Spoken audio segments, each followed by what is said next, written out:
மெயினா சொல்லணும் அப்படின்னா, அலிசின் நெறைய பேருக்கு இந்த விஷயம் கூட தெரிஞ்சிருக்காதுன்னு நெனைக்கிறேன். இது வந்து ஒரு ஸ்ட்ராங்கான ஸ்மெல் வரும். இது நம்ம ஊற வைக்கும்போது.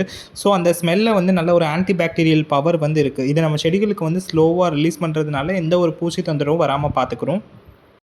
ஹாய் ஆல் எல்லாருக்கும் வணக்கம். ஸோ, இந்த வீடியோல நம்ம என்ன பார்க்க போறோம் அப்படின்னா, பூண்டு தோல் யூஸ் பண்ணி எப்படி நம்ம வீட்ல ஒரு இயற்கையான உரம் பண்ணலாம் அப்படின்னு சொல்லிட்டு தான் பார்க்க போறோம். ஸோ, இதுதான் நம்ம சேனலுக்கு ஃபர்ஸ்ட் டைம் அப்படின்னா, வீடியோ ஃபுல்லா பாருங்க. பிடிச்சிருந்தா மட்டும் நம்ம சேனலுக்கு சப்ஸ்கிரைப் பண்ணுங்க. வீடியோக்குள்ள போலாம். பூண்டு தோல்னாலே அலிசின் அப்படின்னு தான் சொல்லுவாங்க. அலிசின் எப்படி கிரியேட் ஆகுது அப்படின்னா, நம்ம தண்ணியில் ஊற வைக்கும்போது அதில் ஒரு ஸ்ட்ராங்காக ஒரு ஸ்மெல் வரும். அந்த ஸ்மெல் வந்து பூச்சிகளை வந்து நல்லா கட்டுப்படுத்தும். நிறைய பெனிஃபிட்ஸ் இருக்குது. அதை பற்றி பார்க்கலாம் நம்ம.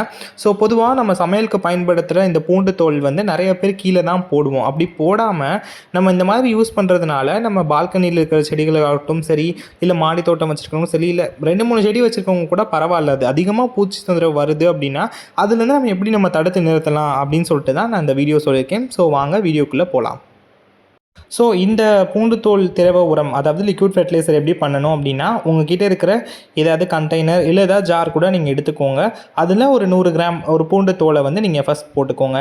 நெக்ஸ்ட் வந்து நம்ம 1 லிட்டர் தண்ணியில் தான் அதை வந்து நம்ம ஊற வைக்க போகிறோம். ஸோ இப்போ நம்ம தண்ணி ஊற்றணும் அப்படின்னா அந்த பக்கெட்டில் பாதி அளவு தான் அந்த 1 லிட்டர் தண்ணி வந்து இருக்கணும். நிறைய பேர் என்ன பண்ணுவாங்க அப்படின்னா, ஏதாவது ஒரு திரவ உரம் லிக்விட் ஃபெர்டிலைசர் பண்ணுறோம் அப்படின்னா அந்த பவுல் ஃபுல்லாக தண்ணி ஊற்றிட்டு அதில் போட்டு நம்ம வந்து ஊற வைப்போம். அப்படி வந்து ஊற வைக்கக்கூடாது. அது தப்பான ப்ரொசீஜர். ஏன் அப்படின்னா நான் பின்னாடி சொல்கிறேன்.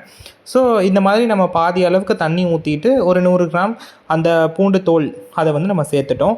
அந்த பூண்டு தோல் போடுறதுக்கு முன்னாடி அதை ஃப்ரெஷ்ஷாக நீங்கள் பூண்டை உரித்து நீங்கள் யூஸ் பண்ணுங்கள். அதை மழையில் நனைஞ்சு அந்த மாதிரி குப்பை சேர்ந்து அதெல்லாம் யூஸ் பண்ணாதீங்க. ஸோ ஃப்ரெஷ்ஷான ஒரு பூண்டு தோல் உரிச்சிருந்தீங்க அப்படின்னா அதை வச்சு நீங்கள் ப்ரிப்பேர் பண்ணுங்கள். ஸோ அதில் நீங்கள் தண்ணி ஊற்றிட்டு இது எந்த இடத்துல வைக்கணும் அப்படின்னா நிழலான பகுதியில் வைக்கணும். அதுக்கப்புறமா இதை வந்து நம்ம மொத்தமாக மூடி வைக்கக்கூடாது. பாதி திறந்து வச்ச மாதிரி தான் இருக்கணும். ஏன் அப்படிங்கிறத சொல்கிறேன். ஸோ பொதுவாக நம்ம பாதி அளவுக்கு தண்ணி ஊற்றிருக்கோம். அதில் வந்து சத்து இறங்குது அப்படின்னா அதில் நிறைய கெமிக்கல் ரியாக்ஷன்ஸ்லாம் நடக்கும்.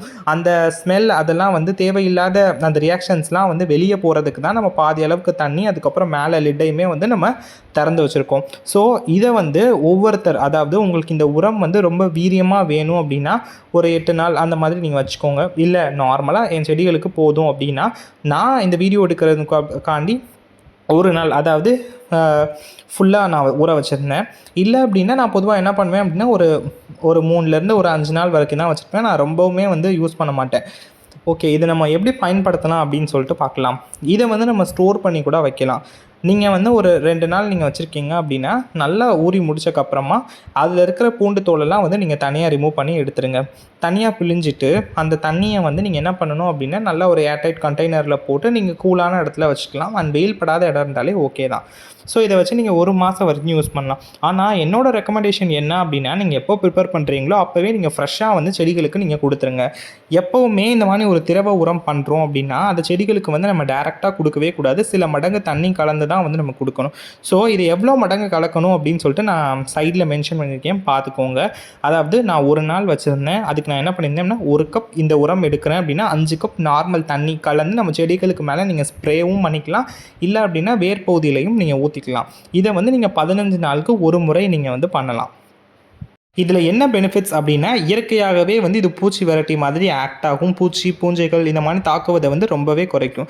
இதில் வந்து சத்துக்கள் வந்து ரொம்ப நிறைஞ்சிருக்கு. என்ன சத்துக்கள் அப்படின்னு பார்த்தோன்னா சல்ஃபர், கால்சியம், பொட்டாசியம் போன்ற சத்துக்கள் வந்து நிச்சயமாக உங்கள் செடிகளுக்கு வந்து கிடைக்கும்.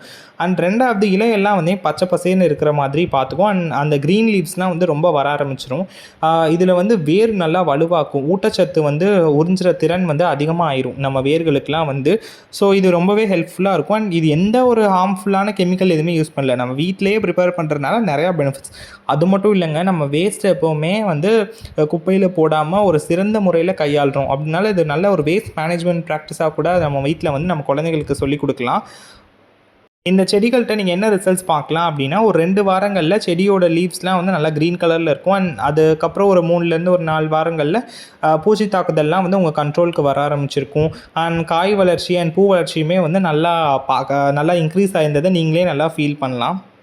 அண்ட் இன்னொரு விஷயம் வந்து நான் சொல்ல மறந்துட்டேன். நீங்க ஒரு 5 நாள் இல்ல ஒரு எவ்வளோ நாள் வச்சுருக்கீங்களோ, ஒரு நாளுக்கு ஒரு தடவ வந்து நல்லா அத நீங்க வந்து குலுக்கி விட்டுக்கோங்க. ஏன் அப்டின்னா, நல்லா சத்துக்கள் வந்து இன்னும் நல்லா இறங்குறதுக்காண்டி தான் இந்த மெத்தட் நான் சொல்றேன். பொதுவா நம்ம பால்கனி இந்த மாதிரி மாடி தோட்டத்தில இருக்கவும் சரி, 2, 3 செடி இருந்தா கூட, நம்ம வந்து எல்லாமே வெளிய பர்ச்சேஸ் பண்ணி அத மாரி தான் நம்ம பண்ணியிருப்போம். இந்த டைம் வந்து இந்த உரம் ரொம்ப ஈஸி தான். ஸோ வேலைக்கு போகிறவங்களாலயும் காலையில நம்ம போட்டுட்டு ஒரு 2 நாள் ஈவினிங் வந்து நம்ம இது பண்ணி நம்ம செடிகளுக்கு குடுக்கலாம். ஸோ இத நீங்க மார்னிங்கில ஸ்ப்ரே பண்ணுங்க, இல்ல ஈவினிங்கில ஸ்ப்ரே பண்ணுங்க. மதிய டைம் வந்து வேணாம்.